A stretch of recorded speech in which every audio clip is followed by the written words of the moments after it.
报道。最近网络有人播一段影片，台中有一个爸爸，可能是因为5个月大的后生好袂停，竟然动手扇一个阿婴仔嘴皮哦，是真粗残。边仔徛2个囡仔是惊到唔敢叮当。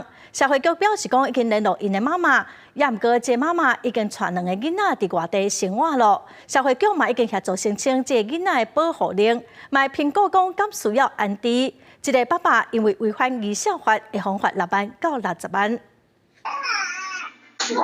这5个月大的查甫婴仔，因的老爸双手甲吐掉的，而且爸爸连续甲伊扇骨落水皮，婴仔是愈哭愈大声，爸爸的手却是拢无停，造成这个婴仔面真侪所在拢乌青。边仔佫一对车底下看到规个过程是惊甲唔敢出声。有网友伫面车社团抛出这段画面，入面的时间大概是1个月前暗时8点左右，警方已经介入调查了。其表示正于南部处理事情，母子人身均安全，小孩目前无恙。将于近日至所内说明案情。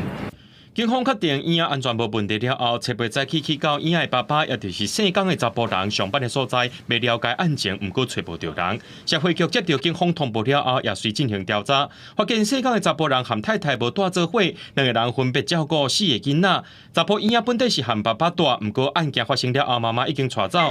社会局也当咧评估讲，和爸爸带做伙2个囡仔，敢有需要进行安置。